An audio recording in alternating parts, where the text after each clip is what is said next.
I was living in my parents' house. I was like, I need to move out and I need to level up my life. 10 years before that, living in Ghana, West Africa, having started an organization from the ground up, very grassroots, zero money, zero programs, to having partnerships with the UN, USAID, many foundations around the world, donors around the world. I've done every job in a nonprofit. And I had to make a pretty hard call. It taught me a lot about how I make boundaries.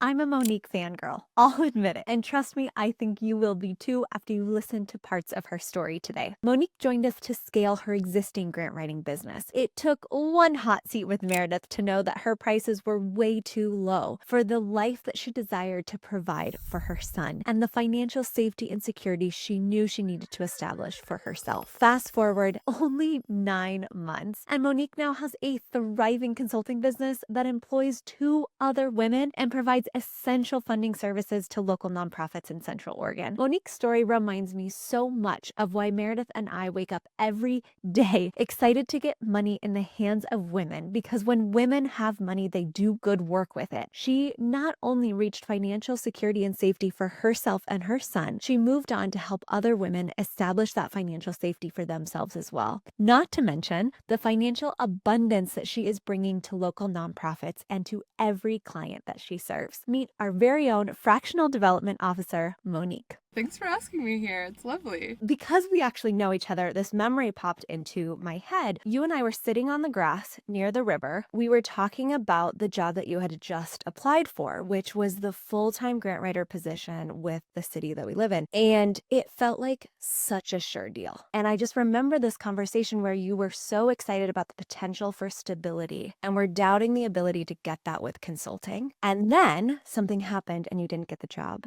What changed for you in that moment? I wasn't sure I would get the job, but I did know that I was qualified for it, and I did know that my approach would work. The interviews went really well. At that time, I only had 2 clients, and it was just me, and I was living in my parents' house. I was like, I need to move out, and I need to level up my life. Let me just try to get a conventional job. I know I'm not that person necessarily. The potential of working with other folks felt really like a life-giving opportunity. I got the news somewhere the next week that I wasn't going to go to the 3rd round of the interview process. I cried a little bit and I said, okay, well, then we keep going. Soon after that, I got my 3rd client, and then I had enough funds to move out. I moved right next door to someone who would later become my main researcher and my executive assistant and my co-parent. When you joined the collective, what was the next edge for you that was going to provide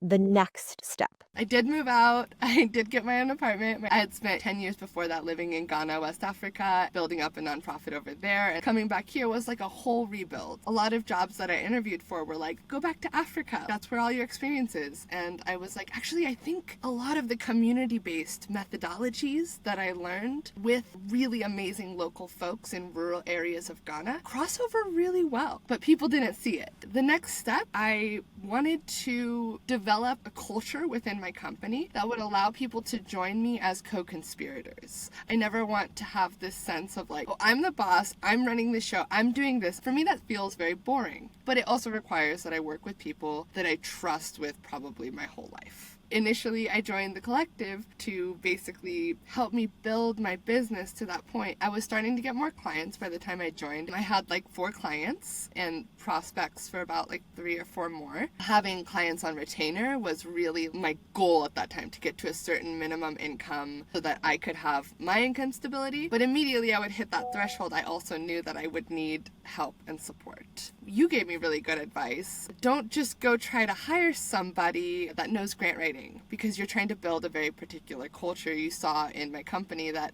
I'm very methodologically driven. I want a very community-based approach, and I want a very creative approach to grant writing. My goal is never that I would like write a grant for a client and it would become a burden on them because they don't know how to do reporting, because they don't know monitoring and evaluation, because they don't know compliance mechanisms, because they don't know the grantor and the priorities that they're trying to match. You see the web, which is so beautiful and unique. And I think one of the top reasons that clients just see you and go like, oh, she's going to be game changing for our organization. I do often speak with clients and they go, oh, you really know what you're talking about. Thank you. Having started an organization from the ground up, very grassroots, zero money, zero programs, zero anything, to, having partnerships with the UN, USAID, many foundations around the world, donors around the world. I've done every job in a nonprofit. Overall, you told me, find people who match that ethos. And they actually just kind of came to me because the first person that I tried to work with unfortunately didn't work out, and I had to make a pretty hard call. But it was a really good decision. It taught me a lot about how I make boundaries. Just watching you work through that and the vulnerability that you shared with the rest of the mastermind, that is where the magic lies. So it was really beautiful to walk that moment with you. That actually moment was a turning point for me, seeing the business as its own being apart from me. What does the business require of me today? Versus what do I need to do for the business in order for the company to do what it needs to do, and its mission is to serve the community. A lot of things need to be in place. Founders can be very precious with our things. At some point, it flies with its own wings and it is its own entity, and I have to honor that as someone who serves that mission. How you've built that through the retainer model and created stability to the point where you now have a team of 3. How did you get to that stability? There were a couple moments that were turning points. I was on the hot seat with Meredith. I said, okay, here's my goals. I want to provide living wage opportunities. My passion is strategy. My passion is community outreach. I knew that I would need a grant writer, someone who would write most of the bread and butter grants, and I would just do a lot of the larger stuff and project management. Meredith looked at how much I was charging people, which was I think $2,000 at the time. And she just did an Excel spreadsheet and was like, so if you want to pay X number of dollars and you want to, put in taxes and you want to put in your IRA and you want to put in all of these different components that will make your life flourish, here's what you need to be charging, $3,000 to $5,000. And at the time I was like, that's a lot of money, but I came away determined, yeah, she's right. I do need to charge that much, or at least find clients who can meet me there without taking out the ones that I love so much, and also serving the mission of the organization. Someone said something about another consultant in one of the organizations that I work with, and she said, oh, that consultant was very expensive, but worth it. And I said, ooh, that's what I want people to say about me. Oh, I love that. Obviously, one of the tools was looking at the people who were then suffering from you to say yes to everything. But money mindset is huge. How have you worked on money mindset? Nonprofits struggle a lot with scarcity mindset, and it frustrates me a lot. Oh, I just made you $100,000, and now you're worried about in a year how we're not going to be able to do X, Y, Z. And I'm like, there's money in the ether. What's our vehicle for bringing it down to us? Do we need a rocket ship? Do we need an airplane? Do we need a hot air balloon? And often that looks like meeting the community where its needs are, because then the community will meet you.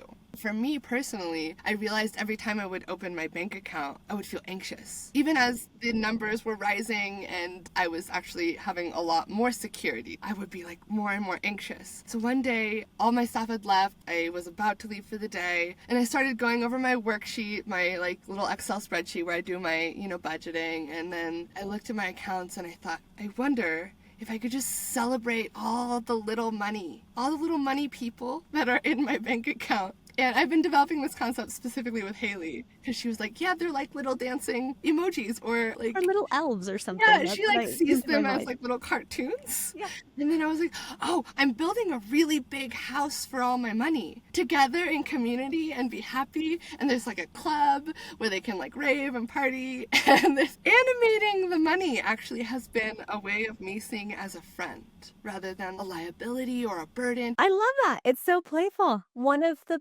beautiful things is that when you make money, you are going to provide an insane life for your son. You are going to help your family in unprecedented ways. You are already hiring 2 beautiful women who have benefited tremendously, not only from being in your presence, but from actually the financial stability that you have given them so that they can fulfill what they need to do to live. I never tire of the impact that one woman making good money has on the world. It feels really powerful in a really earth power way. I can do this for my son, I can do this for me, and I get to donate to organizations that I love. During Ramadan, I could send money to South Africa and to our brothers and sisters in Seattle who are going through their own immigration crises. I can support local projects that I really believe in. It's cool because it's creating cyclical economies, from funders to organizations, from donors to organizations to me, from me to my employees, and I only spend my money locally pretty much. My coworkers, I understand what their debt and liabilities are before I bring them on,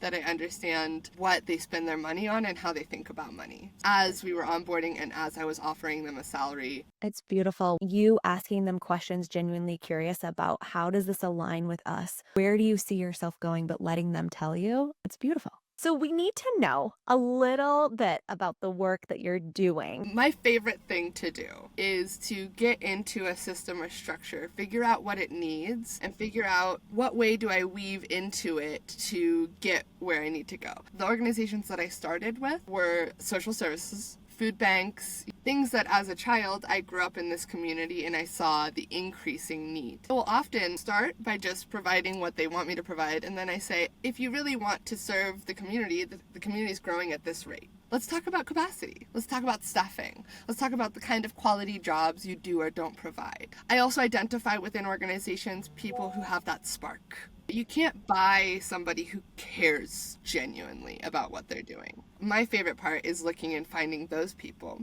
and then building things with them. We built a program to delivery of food boxes from the food bank and hot meals, bring them to the houses of the elderly and the disabled, and also do wellness checks. Check around their house and do referrals and talk with them. What's going on? And so when nonprofits give me more access to what they're doing, I often help them create programs that would mesh well with what they're already doing and meet the needs of the community and provide more funding for the organization overall for their overhead and their capacity. Doing that kind of in a replicable and scalable way for multiple chapters of the same type of organization. The grants kind of get me into the work that I personally want to do, but then my staff kind of cover me with the other stuff. That feels really exciting because the process of it is a lot of, well, what does the community want to see? How do we do it in a way that's really responsible? What you're describing is sitting in your zone of genius. And for so many entrepreneurs who never get to that level, who can see it, who can taste it, but are not sitting squarely in it. And so I just want to bring us back to like literally a year ago. You had 2 clients. You were not sure of what direction you were going to go. And now you're literally in a team and doing the work that squarely fits into your zone of genius. It's quite incredible. Sometimes I feel like maybe I'm in a warp speed portal.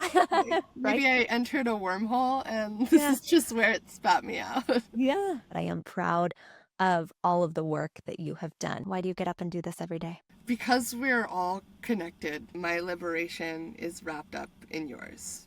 Because, as Lila Watson said, and it's my guiding quote, if you come here to help me, then you're wasting your time. But if you've come here because you know that your liberation is wrapped up with mine, then we can work together. What we do for one another, we're doing for ourselves. One of my friends calls it selfish altruism. By me doing this, it's literally giving me life. By seeing the impacts and kind of being behind this little veil and just watching it unfold allows me this satisfaction that is literally priceless and allows me to live a life where every day I get to get up and do my dream job. Okay, well, I'll give you a hug in person. I am so stoked. I hope that there's many more conversations after this. Thank you for everything. Thank you so much, Alex. This was so lovely.